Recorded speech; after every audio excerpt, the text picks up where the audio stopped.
Selamat datang di Beetle Channel, semoga kita bahagia. Jangan lupa subscribe, like, komen, dan share agar channel ini semakin berkembang. Terima kasih. Novel Guru Tingkat Dewa. Bab 41-45. Bab 41. Saat malam semakin gelap, dua orang, satu tinggi dan satu pendek, berjalan ke depan. Lampu jalan kuning yang hangat menyinari mereka berdua, mengeluarkan bayangan panjang. Di jalan yang sepi, ada beberapa mobil yang lewat dari waktu ke waktu, membawa sedikit popularitas ke jalan. Jalan di depan masih jauh. Bukankah terlalu membosankan jika kita tidak berbicara? Jia Siwen dikalahkan oleh suasana yang membosankan, dan berkata tanpa daya pada Ye Siruo. Ye Siruo sedikit mengangguk dan berkata itu benar. Dengan cara ini, saya akan menceritakan sebuah cerita, saya pikir Anda pasti menyukainya. Jia Siwen berkata dengan senyum misterius di wajahnya. Cerita apa? Ye Siluo bertanya dengan rasa ingin tahu. Aku tidak akan memberitahumu apa ceritanya, dengarkan saja. Jia Siwen berkata dengan percaya diri. Dia berencana untuk memberitahu Ye Siluo beberapa cerita hantu. Ketika dia berada di asrama universitas, setiap malam, teman sekamar di asrama suka menceritakan kisah hantu. Dia bahkan tidak berani ke toilet di seberang pintu, jadi dia hanya bisa menahan kencing sampai subuh. Dikatakan bahwa ada legenda misterius di jalan tertentu di Nanjing. Kata Jia Siwen dengan suara rendah. Mereka menemukan bahwa tidak ada seorang pun di kursi pengemudi mobil ini. Di akhir cerita, Jia Siwen menatap Ye Siruo, tetapi yang membuatnya kecewa tidak ada ketakutan di wajah Ye Siruo. Apakah ceritanya sudah selesai? Ye Siruo bertanya kapan Jia Siwen tidak berbicara. Kamu, apakah kamu tidak takut? Jia Siwen tergagap. Sebagai dokter, bagaimana saya bisa takut hantu? Ye Siruo berkata dengan tenang, saya terkena mayat yang direndam dalam formalin ketika saya masih muda, dan saya pribadi membedahnya ketika saya masih di sekolah menengah pertama. Itu adalah mayat. Cerita hantu adalah pediatri bagi saya. Mereka menakut-nakuti anak-anak. Tidak ada apa-apa untuk ditakuti. Sekelompok garis hitam muncul di kepala Jia Siwen. Menakut-nakuti anak-anak. Anda tahu, ketika saya mendengar cerita ini saat itu, dia takut memiliki bayangan psikologis di mobil hitam, dan dia tidak berani mendekati mobil hitam selama berbulan-bulan. Namun, pengalaman Ye Siruo mengejutkan Jia Siwen. Di usia yang begitu muda, dia bisa menyentuh mayat dan berpartisipasi dalam otopsi, yang tidak dapat dipisahkan dari keluarga Ye Siruo. Hei, aku kalah darimu. Jia Siwen menggelengkan kepalanya tanpa daya dan berkata, ini pertama kalinya aku melihat seorang gadis yang tidak takut dengan cerita hantu. Apakah kamu ingin aku takut masuk ke pelukanmu setelah mendengarkan cerita hantu? Ye Siruo memandang Jia Siwen sambil tersenyum.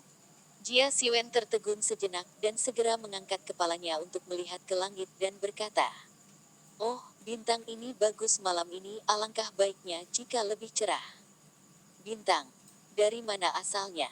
Ye Siruo mengangkat kepalanya dan melihat ke langit. Hanya ada bulan terang yang tergantung di atas langit. Di mana saya bisa melihat bintang? Tidak, itu pasti karena matamu tidak begitu bagus. Jia Siwen berkata dengan sungguh-sungguh. Ye Siruo memberi Jia Siwen tatapan putih dan berjalan lurus ke depan. Segera, mereka berjalan ke jalan setapak yang gelap dengan lampu jalan berdiri di kedua sisi jalan setapak, tetapi lampu jalan telah rusak dan tidak ada yang datang untuk memperbaikinya. Lokasi rumahmu terlalu jauh, kan? Jia Siwen bertanya dengan penuh tanya, saya ingat pernah mendengar dari kepala sekolah, bukankah keluarga Ye Anda sangat kaya? Kekayaan menjadi kaya, tetapi kakek tidak mengizinkan untuk membuang-buang uang, jadi keluarga kami selalu tinggal di rumah tua di sini. Kata Ye Siro. Saat mereka sedang mengobrol, beberapa pria berotot tiba-tiba muncul di sisi jalan. Orang-orang berotot ini berjalan menuju Jia Siwen dan yang lainnya dengan terhuyung-huyung. 4 atau 5 meter jauhnya, Jia Siwen bisa mencium bau alkohol yang kuat di tubuh masing-masing. Jia Siwen sedikit mengernyit, mengulurkan tangannya untuk memegang lengan baju Ye Siluo, dan menariknya ke samping. Yeshiro juga merasakan gerakan kecil Jia Siwen, rasa manis muncul di hatinya, dan Jia Siwen diizinkan untuk menepinya. Para pemabuk itu semakin dekat. Tiba-tiba, pemabuk di depan berhenti. Dia memandang Yeshiro, matanya berbinar, dan berkata, "Hei, saudara-saudara, ada sedikit keindahan di sini. Di mana si cantik kecil? Apakah kamu terlalu banyak mabuk?" Kata pria kuat lainnya dengan mabuk. "Lihat, bukankah ada wanita cantik di depanmu?" Pria kuat di depan berkata, menyipitkan mata pada Yeshiro, "Cantik, bagaimana kalau kamu tinggal bersama kami selama beberapa malam?" Hahaha. Wajah Yeshiro langsung menjadi dingin, dia menatap pria berotot itu dan berkata dengan dingin, "Kamu bajingan, keluar dariku, jika tidak aku akan membuatmu terlihat baik."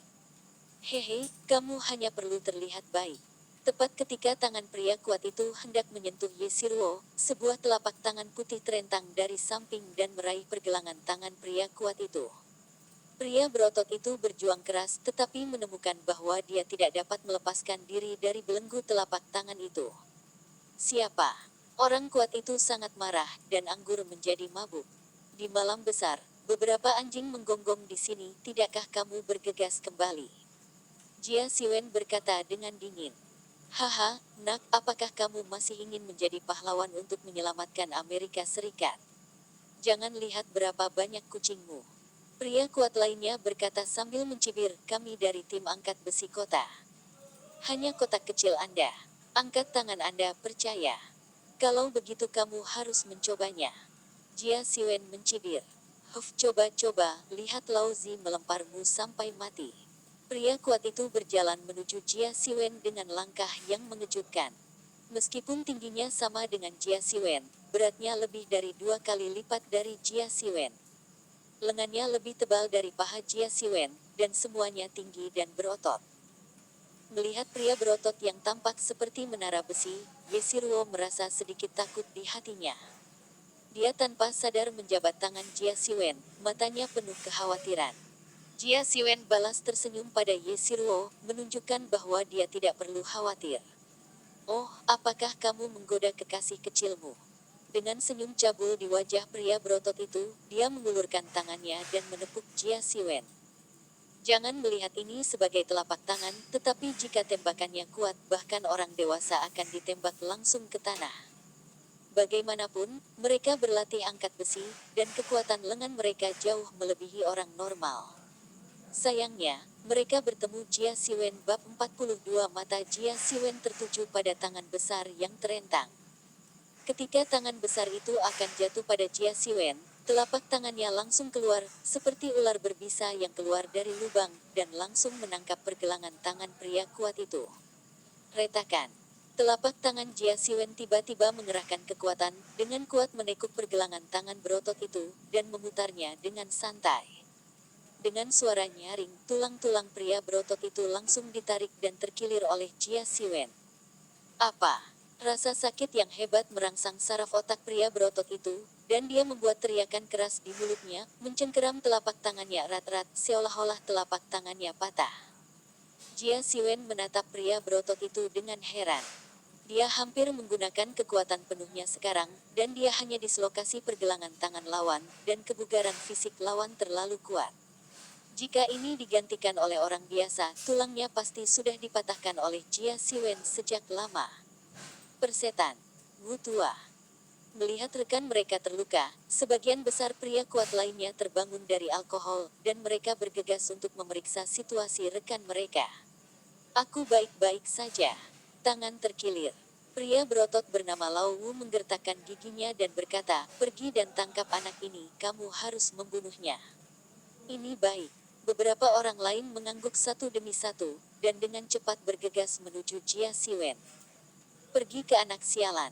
Beberapa orang itu tampak mengerikan, mata mereka bersinar dengan niat membunuh, dan mereka ingin merobek Jia Siwen menjadi dua. "Kamu mundur satu demi satu, menjauhlah dari sini." Jia Siwen memeluk Yeshiro dan mundur beberapa langkah, dan berkata dengan suara yang dalam. Ini adalah pertama kalinya Yeshiro melakukan kontak dekat dengan anak laki-laki, tetapi dia tidak merasa terganggu sama sekali, tetapi merasakan detak jantungnya semakin cepat. Apa yang kamu kerjakan? Ye Siluo bertanya dengan sedikit khawatir. Kamu lebih baik ketika kamu tidak di sini, dan aku masih harus khawatir tentang keselamatanmu ketika kamu di sini. Jia Siwen mengerutkan kening dan berkata, jadi begitu. Ye Siluo mengangguk. Meskipun dia sedikit tidak puas, dia menoleh dan berlari ke belakang. Hah, nak, apakah menurutmu berguna untuk memintanya memanggil polisi? Salah satu dari mereka berkata sambil mencibir, mati. Dengan itu, dia tiba-tiba membanting Jia Siwen dengan pukulan. Jia Siwen menyipitkan matanya, dan melihat langkahnya berubah, dan tubuhnya diam-diam bergeser beberapa sentimeter ke kiri. Ketika tubuhnya baru saja bergeser, tinju itu menyekat telinga Jia Siwen dan mengusapnya, dan dia tidak bisa mengenai Jia Siwen sama sekali. Wajah pria berotot itu berubah dan dia akan mengubah triknya. Sudut mulut Jia Siwen naik sedikit, memperlihatkan senyum dingin. Mau lari? Sudah terlambat. Saya melihat tinjunya diterima dari pinggangnya. Detik berikutnya, tinju itu muncul seketika, dan mendarat di dada pria berotot itu dengan ledakan. Tinju Jia Siwen tampaknya tidak memiliki banyak kekuatan. Bahkan, kekuatannya yang mengerikan membuat tinjunya menyerupai bola meriam, jatuh di dada orang kuat itu, dan segera menjatuhkannya, mengenai langsung ke tiang telepon di belakang, dan menghancurkannya. Tiang telepon bergetar. Kebencian. Setelah melihat ini, dua orang kuat yang tersisa mengelak dari sisi kiri dan kanan mereka masing-masing, dan ingin menyerang dari kedua sisi pada saat yang sama, sehingga Jia Siwen tidak punya waktu untuk menjaga mereka. Membunuh. Dengan ledakan kekerasan seperti badai petir, kedua pria kuat itu bergegas menuju Jia Siwen seperti banteng gila. Jika mereka ditabrak, itu tidak akan berbeda dengan tabrak mobil. Jia Siwen sedikit berjongkok, detik berikutnya, telapak kakinya tiba-tiba, dan tubuhnya melepaskan diri dari pengekangan gravitasi dan melompat langsung ke udara selama lebih dari 3 meter. Melihat Jia Siwen, yang seperti pria terbang, kedua pria kuat itu tiba-tiba melebarkan mata dengan ngeri, seolah-olah mereka telah melihat monster. Sementara kedua pria berotot itu tercengang, Jia Siwen mengulurkan tangannya dan menekan salah satu bahunya dengan kuat, melompat ke belakang, dan jatuh di belakang satu sama lain dengan mudah. Minum.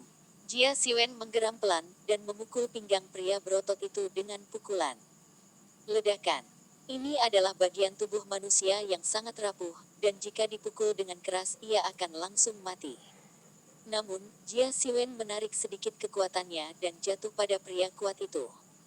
Pria kuat itu langsung jatuh ke tanah, meratap di mulutnya, memegang pinggangnya erat-erat dengan satu tangan, terlihat sangat menyakitkan.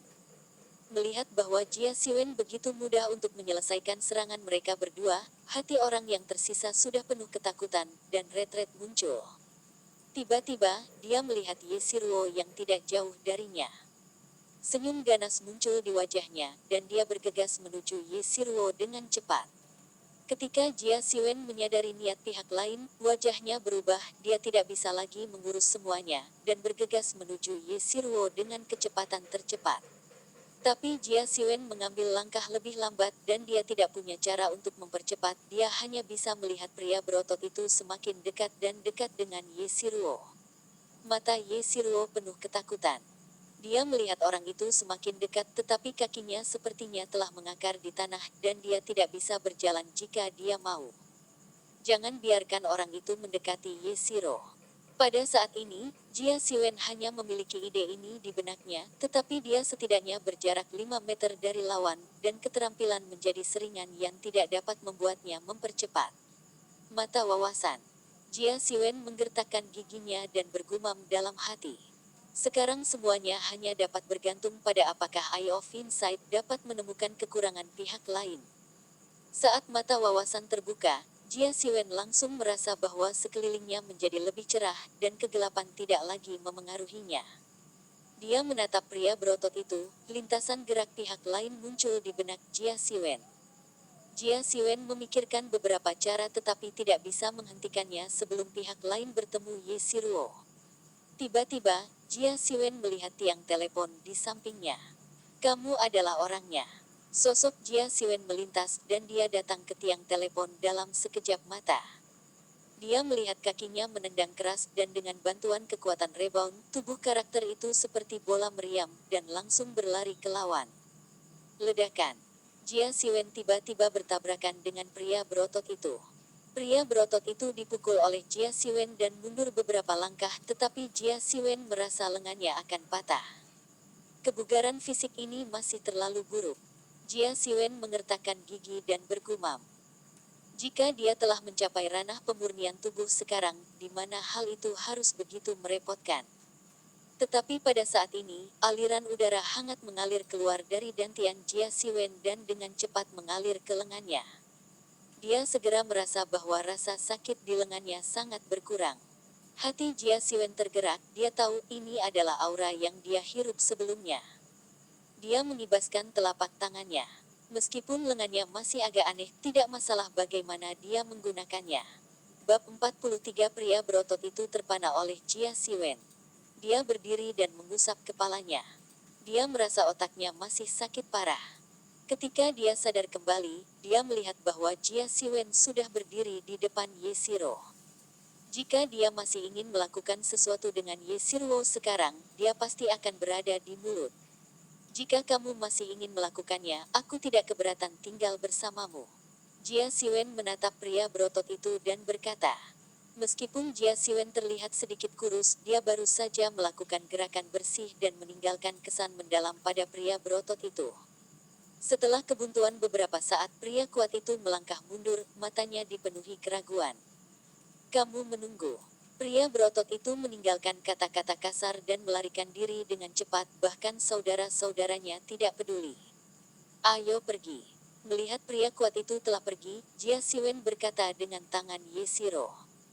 Yeshiro tersipu, mengangguk dan buru-buru meninggalkan jejak di belakang Jia Siwen. Setelah berjalan keluar dari jalan setapak, mereka akhirnya kembali ke jalan utama di luar. Melihat mobil dan lampu jalan yang terang yang lewat dari waktu ke waktu di luar, Yeshiro merasa seperti dunia yang jauh. Yeshiro merasa bahwa kecepatan Jia Siwen semakin lambat. Dia melangkah maju dengan curiga dan menepuk bahu Jia Siwen dan berkata, Jia Siwen, kamu baik-baik saja. Jia Siwen menggelengkan kepalanya, tetapi wajahnya pucat, dahinya dipenuhi keringat dingin, dan dia tampak seperti akan pingsan. Ada apa denganmu, Jia Siwen? Yeshiro terkejut, menatap Jia Siwen dan berkata. Jia Siwen tersenyum pahit. Meskipun dia baru saja dapat mengeluarkan kekuatan yang menakutkan, kebugaran fisiknya tidak dapat mengimbangi, yang juga menyebabkan aktivitas fisiknya yang berlebihan. Jika dia tidak bertahan sekarang, dia mungkin telah jatuh ke tanah. Sedikit tidak berdaya. Jia Siwen berkata tanpa daya. Aku akan mendukungmu. Yeshiro berkata tanpa ragu-ragu. Dengan itu, dia memeluk lengan Jia Siwen. Kepenuhan dada Yeshiro langsung menekan lengan Jia Siwen, tapi Jia Siwen tidak punya pikiran untuk memikirkannya. Pada saat ini, jika bukan karena satu-satunya aliran spiritual dalam tubuh, dia mungkin pingsan. Saya di rumah. Tepat ketika Jia Siwen hampir tidak dapat mendukungnya, suara Yeshiro datang dari samping, membuat Jia Siwen segar. Ketika dia melihat ke atas, dia melihat sebuah rumah halaman tua muncul di depannya. Rumah halaman ini adalah gaya beberapa dekade yang lalu. Batu-batu di sekitarnya semuanya berwarna abu-abu dan putih, yang sangat kuno. Di gerbang halaman ada dua singa batu yang hidup. Melihatnya di malam hari, Jia Siwen tiba-tiba berpikir bahwa kedua singa ini adalah singa sungguhan. Kamu cepat masuk. Jia Siwen memandang Yeshiro dan berkata. Kalau begitu kamu. Yeshiro memandang Jia Siwen dengan khawatir dan berkata, bagaimana kamu kembali? Aku akan naik taksi saja. Lebih nyaman naik taksi di jalan ini di luar. Jia Siwen Kiang berkata sambil tersenyum. Terima kasih malam ini. Yeshiro berkata dengan nada meminta maaf, jika bukan karenamu aku khawatir. Saya seorang pria besar, bagaimana Anda bisa diganggu oleh mereka ketika Anda menghadapi hal semacam ini? Jia Siwen ingin menepuk dadanya, tetapi telapak tangannya jatuh di dadanya dan hampir tidak menembak dirinya sendiri ke tanah. Oke, kamu masuk dengan cepat, aku juga ingin kembali untuk beristirahat. Jia Siwen melambai dan berjalan perlahan ke sisi jalan. Ye Siruo menatap punggung Jia Siwen, dengan cahaya aneh bersinar di matanya. Jia Siwen berjalan ke sisi jalan dan naik taksi kembali ke sekolah. Sudah lebih dari jam 1 pagi ketika dia kembali ke kamar tidurnya. Melihat tempat tidurnya yang familiar, Jia Siwen tidak bisa menahannya lagi dan langsung jatuh ke tempat tidur, tertidur dalam waktu kurang dari 1 detik. Hah, di mana aku? Jia Siwen membuka matanya, tetapi menemukan bahwa dia dikelilingi oleh bintang-bintang terang yang tak terhitung jumlahnya, dan dia tampaknya berada di langit malam. Dia menatap segala sesuatu di sekitarnya dengan heran, seperti bayi yang ingin tahu. Dia perlahan berjalan ke depan ingin melihat di mana tepatnya itu. Tetapi tidak peduli berapa lama dia berjalan, lingkungan di sekitarnya tetap sama, tanpa perubahan sedikit pun. Jia Siwen menjadi gila, tempat apa ini? Selalu seperti ini, bahkan orang yang memiliki kesabaran terbaik pun akan merasa mudah tersinggung. Pada saat ini, Jia Siwen tiba-tiba menemukan sosok hitam berdiri di depannya. Sosok ini berdiri diam di tempat di bawah penutup kegelapan, sulit untuk melihat penampilan pihak lain. Tapi Jia Siwen memandang orang itu tetapi merasa sedikit familiar. Bintang-bintang berubah, dan kecemerlangan jatuh pada tubuh bayangan hitam. Ketika Jia Siwen melihat penampakan bayangan hitam itu, matanya melebar ngeri. Ini saya. Jia Siwen bergumam dengan ekspresi luar biasa. Benar, penampakan bayangan gelap itu sama persis dengan Jia Siwen. Bedanya hanya bayangan gelap ini memancarkan aura dingin, yang tidak dimiliki Jia Siwen. Bayangan gelap lainnya perlahan membuka matanya tidak mengandung emosi sedikit pun, seperti mesin pembunuh tanpa ampun. Rambut Jia Siwen berdiri di sekujur tubuhnya, hatinya penuh kewaspadaan, dia tidak tahu apa yang akan dilakukan pihak lain. Detik berikutnya, bayangan gelap itu bergerak. Sombra tidak berjalan menuju Jia Siwen, seolah-olah dia tidak melihat Jia Siwen sama sekali, dia mulai meninju di depannya sendiri. Tinju terbanting ke depan dengan ki yang ganas dan saat pukulan meledak, saya melihat sebuah bintang di kejauhan meledak seketika, cahayanya menyala, dan bintang itu benar-benar hilang. Jia Siwen menatap kosong ke pemandangan di atas langit, matanya melebar karena takjub dan matanya penuh keanehan. Apa ini disebut? Satu pukulan bisa menghancurkan bintang. Apa kekuatan yang menakutkan ini? Pukulan panjangmu terlalu lemah. Saat Jia Siwen tercengang, sebuah suara datar datang. Jia Siwen melihat lebih dekat dan itu adalah bayangan yang berbicara dengannya. Apakah kamu bicara padaku? Jia Siwen berkata, menunjuk dirinya sendiri. Bayangan gelap itu mengangguk sedikit dan tidak berbicara lagi. Siapa kamu? Mengapa kamu menjadi seperti aku? Dan apa maksudmu dengan apa yang baru saja kamu katakan? Jia Siwen bertanya secara berurutan. Aku adalah kamu dan kamu adalah aku. Bayangan gelap berkata dengan samar, tapi aku juga aku, dan kamu juga kamu. Jia Siwen merasa terdiam beberapa saat. Apakah ada perbedaan antara apa yang orang lain katakan dan tidak katakan? Saya tidak mengerti. Jia Siwen berkata langsung.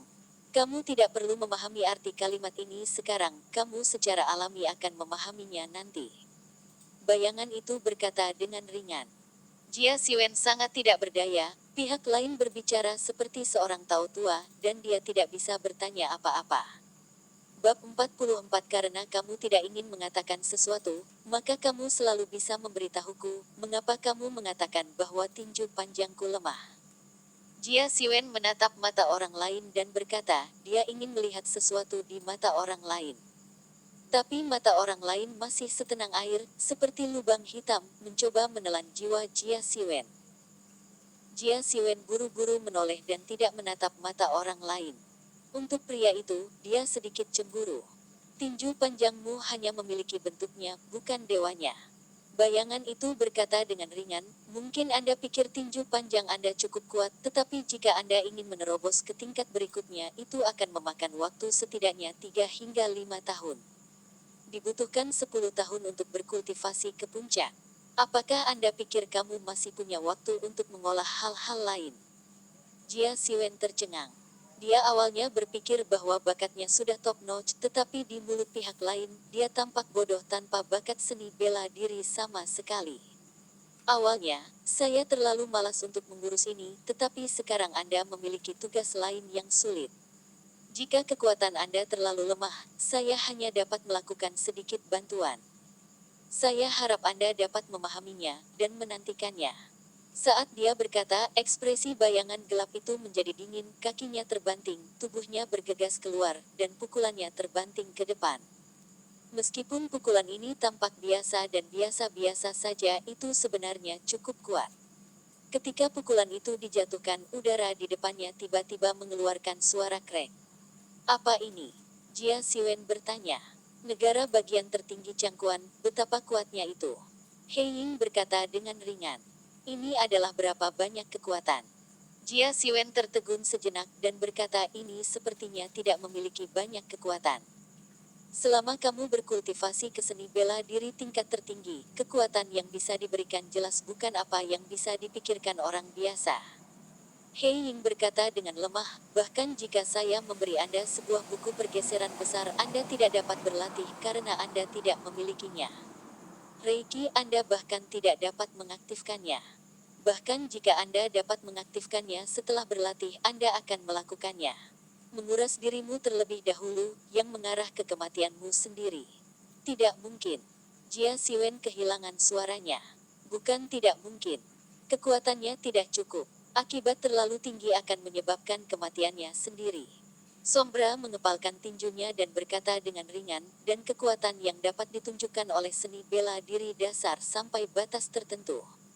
Di luar gerakan teratas itu. Tapi aku baru saja memulai. Jia Siwen mengerutkan kening dan berkata, saya akan menunjukkannya lagi, dan itu tergantung pada kemampuan Anda sendiri untuk mempelajari seberapa banyak. Sombra berkata dengan suara dingin. Saya melihat bayangan itu bergerak seketika, tinjunya langsung meledak dan otot-otot di sekujur tubuhnya tampak bergerak. Mereka memberikan semua kekuatan mereka hanya untuk memberikan kekuatan lengan. Setiap pukulan yang diledakkannya dipenuhi dengan suara teredam yang menggelegar, seolah-olah bahkan ruang itu bergetar. Jia Siwen menatap kosong pada gerakan bayangan hitam itu, dan dengan putus asa mengingat semua gerakan di benaknya. Setelah serangkaian pukulan panjang, Sombra perlahan mengumpulkan keterampilannya, memandang Jia Siwen dan berkata, sudahkah kamu mempelajarinya? Jia Siwen mengangguk, meskipun dia bisa melihatnya di kabut, tetapi dia hampir tidak menyadari sesuatu. Datang. Sombra melambai pada Jia Siwen dan berkata, cobalah. Kalau begitu aku tidak diterima. Ekspresi Jia Siwen mengembun, dia mempelajari penampilan bayangan hitam, tubuhnya melintas ke arah bayangan hitam, dan langsung meledak dan menghancurkannya ke bayangan hitam. Namun, Sombra dengan ringan mengulurkan telapak tangannya untuk memblokir di depan Jia Siwen. Ledakan. Tinju Jia Siwen jatuh di telapak tangan Sombra, telapak tangan Sombra tidak bergerak, Jia Siwen merasa seluruh kekuatannya seolah diserap oleh lawan. Menurut harimau bukan anti anjing. Sombra berkata dengan nada menghina. Dengan lambaian telapak tangannya, Jia Siwen langsung terbang keluar, menggosok tanah dan meluncur keluar lebih dari 10 meter. Bagaimana Anda bisa memahami misteri teknik tubuh saya secara sekilas? Sombra berkata dengan nada menghina, dan jika kamu tidak menggunakan energi gelap, jika pertahanan musuh sangat kuat, bagaimana kamu bisa melukai musuh dengan mengandalkan energi cahaya? Kata-kata bayangan hitam itu seperti guntur, meledak di kepala Jia Siwen, membangunkan Jia Siwen. Saya mengerti. Jia Siwen berdiri, ekspresinya menjadi serius, dia tidak berniat untuk meniru Senfa lagi. Aku bahkan tidak bisa berjalan. Minum. Jia Siwen berteriak keras dan menabrak bayangan. Ledakan. Tinjunya jatuh ke telapak tangan Sombra, Sombra sedikit mengangguk dan berkata dengan lemah. Ya, sinar energi gelap tetapi terlalu lemah terus datang. Setelah berbicara, dia mengguncang Jia Siwen lagi dengan telapak tangan. Saya tidak tahu berapa lama, Jia Siwen merasa dia kelelahan, dan sarafnya mati rasa karena terus-menerus meninju. Matanya tertuju pada telapak tangan He Ying. Tiba-tiba ada kilatan cahaya di benaknya, dan dia tiba-tiba meninju dan memukul telapak tangan He Ying. Tetapi ketika tinjunya akan jatuh ke telapak tangan Sombra, kekuatannya diam-diam menarik 1 poin. Ledakan. Ketika tinju Jia Siwen menyentuh telapak tangan Sombra, dia langsung melepaskan 10% dari kekuatannya, dan 10% kekuatannya diam-diam menembus ke dalam tubuh Sombra, tapi dia ditangkap oleh Sombra sebelum dia bisa meledak. Benar-benar terhapus. Yah, itu tidak buruk. So Ying sedikit mengangguk dan berkata dengan lemah, setelah sekian lama akhirnya aku mencapai tingkat energi gelap dan itu tidak sia-sia. Waktu hampir habis, kamu harus bangun. Dengan itu, Sombra melambaikan telapak tangannya, dan cahaya terang mengalir ke arah Jia Siwen. Jia Siwen menutup matanya tanpa sadar. Apa? Jia Siwen menjerit dan tiba-tiba duduk dari tempat tidur terengah-engah. Dia melihat tubuhnya dengan terkejut dan bergumam. Aku baik-baik saja. Apakah aku baru saja bermimpi? Mimpi ini luar biasa. Jia Siwen menggosok pelipisnya.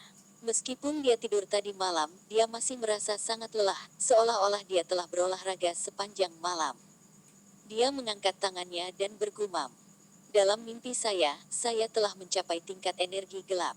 Saya tidak tahu apakah ini benar. Saat dia berkata, Jia Siwen melihat ke dinding di samping, matanya memadat, telapak tangannya mengepal, dia membanting tinjunya dan menabrak dinding dengan ledakan.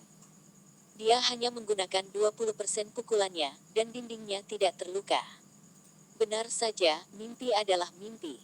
Jia Siwen berkata dengan senyum masam dan menggelengkan kepalanya. Namun, di detik berikutnya, ada suara berderak dari dinding. Bab 45. Hari ini adalah hari Jumat dan tidak ada kelas dengan Jia Siwen. Setelah Jia Siwen bangun pagi-pagi, dia dengan santai makan sarapan, membersihkan diri, dan pergi ke kantor untuk menunggu istirahat besar di pagi hari. Di lain waktu, Jia Siwen tidak punya apa-apa, hanya duduk di posisinya sendiri dan bermain-main dengan telepon. Tiba-tiba, Jia Siwen menamparkan kepalanya dan bergumam. Aku benar-benar lupa hal yang paling penting. Dia berkata dalam hati. Nyalakan sistem untuk membunuh Mal. Ya, tuan rumah. Sistem menjawab. Segera, ruang ilusi muncul di sekitar, dan 3 benda ditempatkan di rak. 3 hal kali ini adalah uang tunai 5 juta, perusahaan senilai 5 juta, dan cincin yang sangat sederhana dan istimewa. Jia Siwen menatap cincin kuno ini. Ada serangkaian rune yang sangat misterius di atas ring, yang membuatnya sulit untuk memahami rune apa itu. Cincin apa ini? Mampu menggabungkannya dengan 5 juta, Jia Siwen tidak percaya itu adalah cincin biasa. Dia mengulurkan tangan dan mengklik cincin itu, dan nama serta pengenalan cincin itu muncul dalam sekejap. Cincin luar angkasa. Melihat 4 kata ini, mata Jia Siwen melebar. Apakah ini benar-benar cincin luar angkasa? Jia Siwen sedikit tidak nyaman ketika dia berbicara, menatap cincin kuno dengan mata cerah dan berkata, ya tuan rumah, ada ruang 10 meter kubik di cincin ini, di mana benda-benda dapat ditempatkan, tetapi tidak ada udara di dalamnya, dan makhluk hidup tidak dapat bertahan untuk waktu yang lama, sistem itu menjelaskan. Jia Siwen memilih cincin luar angkasa tanpa ragu-ragu. Meskipun 5 juta sangat menarik bagi perusahaan, cincin luar angkasa ini jelas lebih menarik. Anda dapat meletakkan barang-barang di cincin luar angkasa saat Anda pergi keluar. Anda tidak perlu membawa tas besar dan koper. Ini adalah hal yang nyaman. Jika Anda melewatkan kesempatan ini, Anda tidak akan tahu bahwa ini adalah tahun monyet jika Anda ingin menunggu waktu berikutnya. Bagaimanapun, untuk Jia Siwen sekarang uang bukanlah hal yang paling penting, selama dia meningkatkan kekuatannya itu lebih baik dari apapun. Setelah pertukaran Jia Siwen berhasil, sebuah lubang gelap tiba-tiba terbuka di depannya, dan sebuah cincin sederhana jatuh dari lubang hitam dan mendarat di meja dengan ding. Mata Jia Siwen cepat dan dia mengulurkan tangannya untuk meraih cincin luar angkasa dan memegangnya di tangannya. Dia berhati-hati, seolah-olah memegang harta karun yang tak tertandingi di tangannya, melihatnya karena takut tidak sengaja menghancurkannya. Jia Siwen yakin bahwa jika dia memberitahu orang lain bahwa dia memiliki cincin luar angkasa nyata, dia mungkin membelinya seharga ratusan juta. Dia mengutak-atik cincin luar angkasa, tetapi tiba-tiba menyadari sesuatu. Dia sepertinya tidak tahu cara membuka cincin luar angkasa. Sistem, bagaimana cara membuka cincin luar angkasa? Dalam keputusasaan, Jia Siwen hanya bisa beralih ke sistem. Bagaimanapun ini adalah masalah sistem, dan sistem harus tahu cara membukanya. Selama setetes darah mengenali tuannya, Anda bisa mengikuti pikiran tuannya untuk membukanya. Sistem menjelaskan, ada lebih banyak darah. Jia Siwen mengertakkan gigi, mengeluarkan pisau dan menyayat jari-jarinya. Darah menetes dari luka dan mendarat di cincin. Yang aneh adalah cincin itu langsung menyerap darah dan ada sedikit cahaya putih susu pada cincin aslinya. Jia Siwen buru-buru menutupi cahaya dengan tangannya. Jika ini untuk dilihat orang lain, dia masih harus datang dan bertanya. Lampu menyala, semuanya kembali tenang, hanya cincin ruang ini yang sedikit diperbarui. Jia Siwen meletakkan cincin itu di jari manis tangan kanannya, dan dengan berpikir, dia menemukan bahwa cincin itu tumbuh dengan cepat memperlihatkan ruang penuh 10 meter kubik. Tidak ada apa-apa di ruang ini. Jia Siwen mengambil pena di atas meja dan melemparkannya ke dalam. Pena itu tergeletak dengan tenang di dalamnya, tidak terpengaruh olehnya. Dia mengulurkan tangan lagi dan meraih pena di tangannya. Ini luar biasa. Jia Siwen berteriak karena kegembiraan yang sulit ditekan. Guru-guru lain di kantor menoleh untuk melihat Jia Siwen. Jia Siwen menyadari kesalahannya. Dia tersenyum malu, menggaruk kepalanya dan berkata, "Maaf semuanya, maafkan aku." Waktu berlalu dengan cepat dan tiba di sore hari sekaligus. Sebelum kelas di sore hari, Anda dapat melihat siswa datang ke gedung pengajaran dengan tas besar dari asrama. Hari ini adalah akhir pekan yang langka setiap bulan. Para siswa sudah membuat rencana untuk pulang.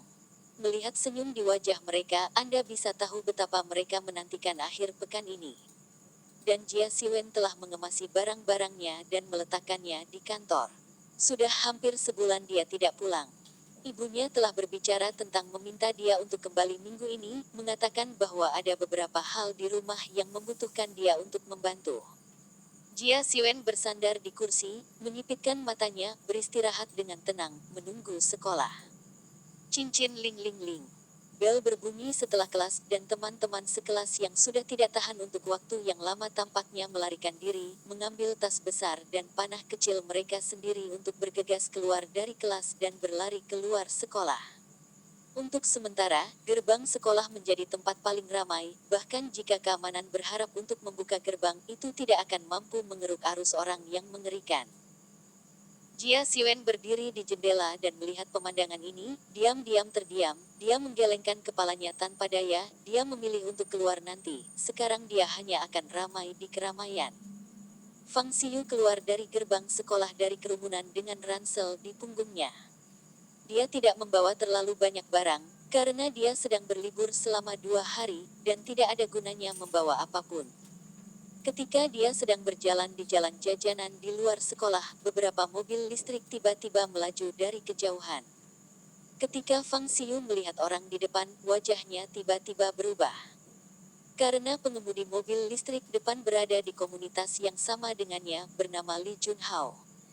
Junhao Li telah menjadi penguasa kecil di komunitas sejak dia masih kecil, dan dia telah menggertak anak-anak di komunitas sejak dia masih kecil. Hampir semua orang pernah dibuli olehnya. Sampai sekarang, alkemis berada di tahun ketiga sekolah menengah, tetapi Li Junhao masih datang kepadanya dari waktu ke waktu untuk meminta uang saku. Jika alkemis tidak memberikannya, dia akan dipukuli oleh Li Junhao. Karakter Fang Xiyu telah pengecut dan tertutup sejak dia masih kecil, jadi di hadapan tinju Li Junhao, dia hanya akan dengan patuh menyerahkan semua uang saku yang akhirnya dia simpan. Li Junhao memarkir mobilnya di depan Fang Xiyu, melepas helmnya, berkata dengan senyum main-main di wajahnya. "Xiao Fang, berapa banyak uang saku yang telah kamu hemat bulan ini?" "Teman-temanku agak ketat baru-baru ini dan ingin meminjam beberapa bunga dulu." Hati Fang Xiyu tegang. Dia tahu bahwa sama sekali tidak ada yang baik bagi Li Junhao untuk datang kepadanya, tetapi dia tidak bisa mengalahkannya, dan tidak ada cara untuk menemukan seseorang untuk membantunya karena dia tidak memiliki teman baik, hanya teman sekelas kelas 7. Bersambung, terima kasih telah menyaksikan dan mendukung channel ini.